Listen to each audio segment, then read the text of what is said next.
Good morning दोस्तों, स्वागत है आपका मेरे YouTube channel UP current affairs में।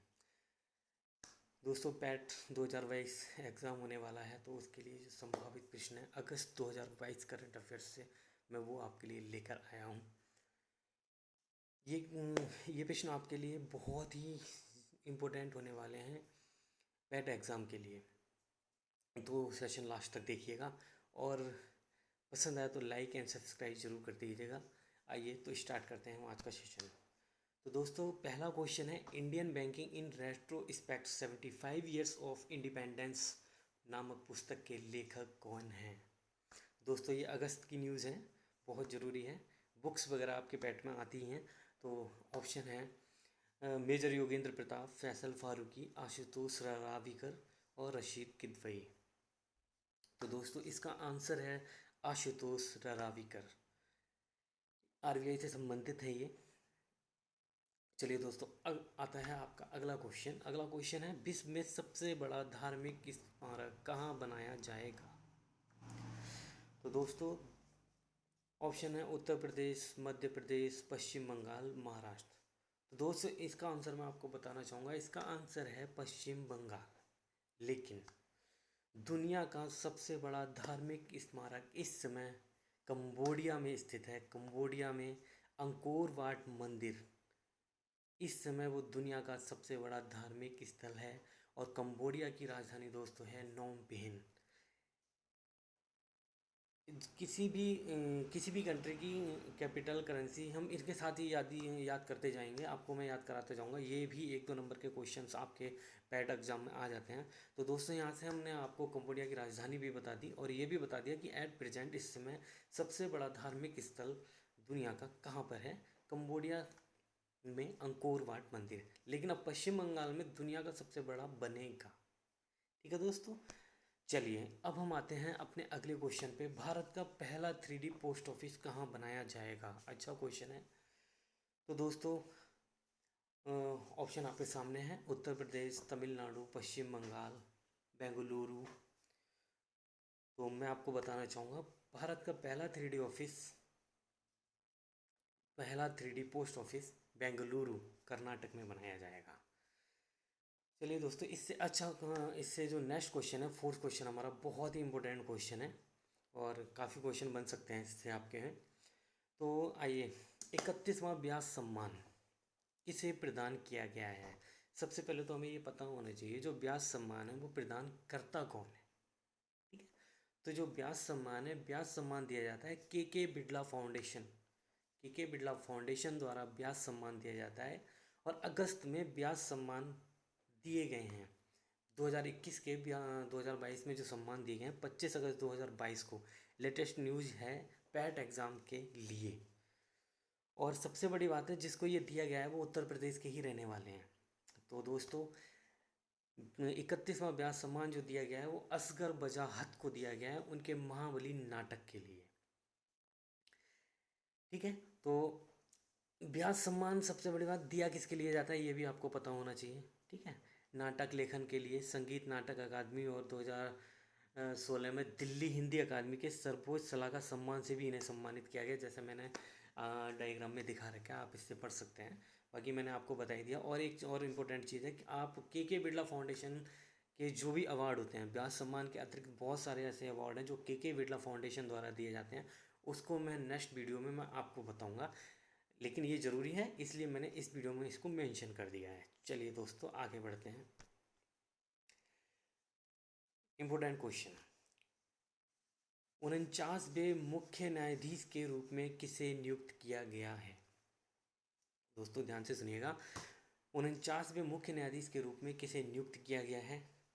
नंबर 1 जस्टिस उदय उमेश ललित, जैसे हम यू ललित भी बोल देते हैं, सॉरी इसमें लली लिख गया है, वो आप मेरी ये टाइपिंग मिस्टेक हो गई है, आप इसको ठीक कर लीजिएगा। अगला ऑप्शन है justice Sanjay Kishan Kaul, next justice Chandrachud, next justice NV Ramana. तो दोस्तों, 49वें मुख्य न्यायाधीश के रूप में जो इस समय कार्यभार संभाला है वो है जस्टिस उदय उमेश ललित। लेकिन इनका कार्यकाल मात्र 28 दिन का ही है। 9 नवंबर को ये रिटायर हो जाएंगे और इसके बाद जो 50वें मुख्य न्यायाधीश के रूप में शपथ लेंगे वो होंगे जस्टिस डी वाई चंद्रचूड़। और एक बात और, जो मुख्य न्यायाधीश की को जो शपथ दिलाता है, जो पद ग्रहण करवाता है, वो हमारे भारत के माननीय राष्ट्रपति द्वारा कराया जाता है। ठीक है, ये आपको पता होना चाहिए। चलिए दोस्तों आगे बढ़ते हैं। अगला क्वेश्चन है, लुसाने डायमंड लीग का खिताब किसके द्वारा जीता गया? बहुत सारे क्वेश्चन इसमें से भी बन सकते हैं। तो लुसाने डायमंड लीग, सबसे बड़ी बात, लुसाने कहाँ स्थित है, हमें ये भी पता होना चाहिए। तो दोस्तों मैं आपको बताना चाहूँगा, लुसाने स्विट्ज़रलैंड में स्थित है। अब जब हमारे स्विट्ज़रलैंड की बात आती है तो स्विट्ज़रलैंड के बारे में हमें ये भी पता होना चाहिए कि स्विट्ज़रलैंड की राजधानी क्या है, वहाँ की मुद्रा क्या है। तो दोस्तों जैसा कि मैंने आपको बताया कि मैं बहुत सारे कंट्रीज़ की कैपिटल और करेंसी आपको अपनी वीडियोस में भी साथ साथ याद कराता चलूँगा। लुसाने स्विट्ज़रलैंड में स्थित है और स्विट्ज़रलैंड की राजधानी है बर्न और उसकी मुद्रा है फ्रैंक। और लुसाने डायमंड लीग जो हुई थी उसको जीता था हमारे नीरज चोपड़ा ने। ठीक है, अब हम अगला क्वेश्चन लेते हैं। अगला क्वेश्चन है, फीफा अंडर 17 महिला विश्व कप 2022 का आयोजन कहाँ किया जाएगा? अच्छा क्वेश्चन है, क्योंकि पहली बार किसी फीफा फीफा का कोई भी इवेंट भारत में पहली बार हो रहा है। तो दोस्तों ये इम्पोर्टेंट क्वेश्चन है।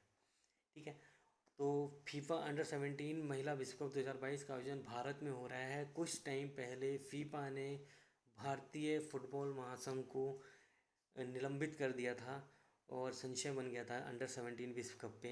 एक ऐसा लगा था कि जैसे ये हमारे यहाँ नहीं हो पाएगा, लेकिन कुछ समय पहले ही ये बैन फीफा ने भारत की तरफ से हटाया और अब 17वां महिला विश्व कप, फीफा अंडर 17 महिला विश्व कप 2022 का आयोजन भारत में किया जाएगा। अगला क्वेश्चन है दोस्तों, फीफा वर्ल्ड कप पुरुष 2022 का आयोजन कहाँ किया जाएगा? फीफा वर्ल्ड कप, तो दोस्तों फीफा वर्ल्ड कप 2022 का उद्घाटन जो किया जाएगा वो कतर में किया जाएगा। कतर, माफ़ कीजिएगा मैंने इसमें लिखा नहीं है, कतर की राजधानी है दोहा। आपको स्विट्ज़रलैंड, कतर और एक दो की और मैं अभी तक करेंसी और कैपिटल याद करा चुका हूँ। तो ऐसे ही धीरे धीरे हम, क्योंकि ये भी शायद पैट में एक एक एक दो नंबर के क्वेश्चन बनते हैं, तो जाहिर सी बात है, तो इसलिए हम जैसा इसका फीफा वर्ल्ड कप 2022 कतर में होगा, तो कतर की जो राजधानी है दोहा। ठीक है, अब अगला ऑप्शन इसमें ब्राज़ील भी है, तो ब्राज़ील की राजधानी भी हम यहाँ पढ़ सकते हैं, ब्राज़ील या रूस की। तो ऐसे ही बहुत सारे जो हम बहुत सारी कंट्रीज़ जो हम अपनी वीडियोस में अपने क्वेश्चंस में मेंशन करेंगे, तो साथ साथ में हम ये चीज़ें भी लेते हुए चलेंगे। चलिए दोस्तों, पुरुष T20 वर्ल्ड कप का आयोजन कहाँ किया जाना है? ये वो ये वो वर्ल्ड कप हैं जो जल्दी में ही होने वाले हैं, हाल ही में होंगे। तो ये एग्ज़ाम के लिए बहुत इंपॉर्टेंट क्वेश्चन है। तो पुरुष T20 वर्ल्ड कप का आयोजन दोस्तों होने वाला है ऑस्ट्रेलिया, याद रखिएगा। अब अगला क्वेश्चन, राष्ट्रीय खेल दिवस कब मनाया जाता है? तो ये तो मैंने दिखा रखा है, राष्ट्रीय खेल दिवस जो है 29 अगस्त को मनाया जाता है। अब अगला और महत्वपूर्ण क्वेश्चन, पराग्वे की राजधानी क्या है? पराग्वे की राजधानी क्या है, ये मैंने इसमें ये क्वेश्चन इसलिए डाला है क्योंकि अभी हाल ही में अगस्त में विदेश मंत्री मिस्टर जयशंकर प्रसाद जी द्वारा पराग्वे में अपना जो दूतावास होता है उसका उद्घाटन किया है और वहाँ पर महात्मा गांधी जी की मूर्ति का अनावरण भी किया है। तो इसलिए उरुग्वे बहुत ही चर्चा में था, तो मैंने वो क्वेश्चन इसमें मेंशन किया है आपके लिए। तो जो पराग्वे है उसकी राजधानी है दोस्तों उरुग्वे और उसकी जो मुद्रा है वो है गुआरानी। ज़रूरी क्वेश्चन है, इसको आप ज़रूर देख लीजिएगा एक बार। चलिए दोस्तों, मैंने इसमें मेंशन भी कर रखा है कि अगस्त अंत में विदेश मंत्री एस जयशंकर प्रसाद जी ने महात्मा गांधी की प्रतिमा का अनावरण किया है तथा भारतीय दूतावास का उद्घाटन किया है। तो ये चर्चा में इसलिए था पराग्वे। चलिए दोस्तों, अब आते हैं हम अपने अगले क्वेश्चन पे। भारत का नेट जीरो लक्ष्य वर्ष क्या है? मतलब कार्बन उत्सर्जन को शून्य, बिल्कुल शून्य कर देना है। तो ये जो भारत का लक्ष्य है, ये कब तक है ऐसा करने का लक्ष्य? तो दोस्तों ये लक्ष्य है 2070 तक करने का। तो दोस्तों अब मैं आपको बताता हूँ कार्बन उत्सर्जन को जीरो करने का लक्ष्य रखा ही क्यों गया है। तो जिस तरह से आजकल औद्योगिक गतिविधियां बढ़ रही हैं, नए नए उद्योग खोले जा रहे हैं, तो इनसे क्या है, आजकल जो ग्रीन हाउसेस गैसों का उत्सर्जन जो है काफ़ी तेज़ी से बढ़ रहा है, जिसके कारण पृथ्वी का जो तापमान है उसमें निरंतर वृद्धि होती जा रही है। और तापमान में होने वाली इस वृद्धि में सबसे जो ज़्यादा योगदान है वो कार्बन डाइऑक्साइड गैस का है। तो इसलिए औद्योगिक गतिविधियाँ ज़्यादा होती हैं जिन देशों में, तो उन देशों को कार्बन का उत्सर्जन कंट्रोल करने के लिए एक लक्ष्य रखा गया है। तो ये एक जो क्योटो था, क्योटो प्रोटोकॉल, उसके अंतर्गत ये लक्ष्य निर्धारित करना पड़ता है। चलिए दोस्तों, अब अगला क्वेश्चन, यूपी सरकार आ गई। यूपी पैट यूपी सरकार, important question, no doubt. UP सरकार की कैबिनेट में किस जिले की वन क्षेत्र नाइट किस जिले की वन क्षेत्र नाइट सफारी पार्क स्थापित करने की मंजूरी दी है? ठीक, शायद क्वेश्चन में कुछ गड़बड़ लिख गया है, मिस्टेक है। यूपी सरकार की कैबिनेट में किस जिले की वन क्षेत्र नाइट सफारी पार्क स्थापित करने की मंजूरी दी है?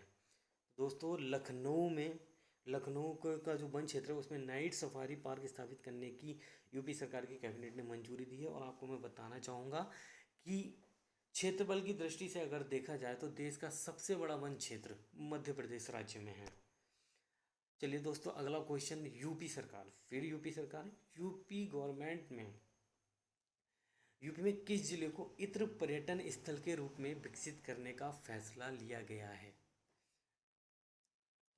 ऐसा कौन सा जिला है यूपी में जिसके को इत्र पर्यटन स्थल के रूप में विकसित किया जाएगा? तो दोस्तों, इसका आंसर है कन्नौज। चलिए दोस्तों, अगला क्वेश्चन है, भारत का सर्वश्रेष्ठ आकांक्षी जिला किसे घोषित किया गया है? तो आपको बताना चाहूँगा कि भारत का जो सर्वश्रेष्ठ आकांक्षी जिला है वो हरिद्वार को घोषित किया गया है। ये बहुत ही इम्पोर्टेंट क्वेश्चन है और ये 99% आएगा ही आएगा। अभी जल्दी में ही ये स्कीम आई है। और फिर ओडी और ओडी दो जो स्कीमें हैं इनमें डिफरेंस बहुत कम लोगों को पता होगा, तो इसीलिए मैंने इसमें ये डाला है। ये आने के चांसेस बहुत ही ज़्यादा हैं। तो ओडी स्कीम जो है वो है वन डिस्ट्रिक्ट वन डेस्टिनेशन योजना। वन डिस्ट्रिक्ट वन डेस्टिनेशन योजना पर्यटन को बढ़ावा देने के लिए उत्तर प्रदेश सरकार द्वारा लाई गई है। इसके तहत क्या है, हर जिले में कम से कम एक पर्यटन स्थल को विकसित करने पर काम किया जाएगा। अब दोस्तों, हम बात करते हैं ओडी योजना की। तो ओडी योजना जो है वो है वन डिस्ट्रिक्ट वन प्रोडक्ट योजना। ठीक है, जिसमें क्या है, जो छोटे लघु उद्योग हैं जो और शिल्प एवं लघु उद्योग हैं उनके संरक्षण के लिए और उसमें ज़्यादा से ज़्यादा रोजगार सृजन करने के लिए मुख्यमंत्री योगी आदित्यनाथ जी द्वारा ओडी स्कीम लॉन्च की गई थी। ये लॉन्च कब की गई थी दोस्तों? 24 अगस्त 2018। अब 24 अगस्त क्या है, 24 अगस्त को हम यूपी स्थापना दिवस मनाते हैं और उसी दिन 2018 में ओडी स्कीम लागू की गई थी। चलिए दोस्तों, अगला क्वेश्चन है, Sultan Azlan Shah cup. Question इस तरह से भी आ जाते हैं, इसलिए मैंने इसमें दोनों ही क्वेश्चन मेंशन कर दिए हैं। सुल्तान अजलान शाह कप किस खेल से संबंधित है? कई बार पहले आ चुके हैं इस टाइप के क्वेश्चन। और साल 2000 में इसका आयोजन कहाँ किया जाएगा? अच्छा है क्वेश्चन। तो Sultan Azlan Shah cup hockey से संबंधित है और ये मलेशिया में आयोजित किया जाएगा। और मलेशिया की राजधानी, जैसा मैंने आपको पहले बताया कि हम बहुत सारे कंट्रीज़ की कैपिटल करेंसी याद करते हुए चलेंगे साथ में। तो Sultan Azlan Shah cup Malaysia में आयोजित किया जाएगा, हॉकी से संबंधित है और मलेशिया की राजधानी है कोलालमपुर और इसकी मुद्रा है रिंगित। नोट कर लीजिएगा दोस्तों। अच्छा, हाल ही में किस देश के राष्ट्रपति को लिबर्टी मेडल से सम्मानित किया गया है?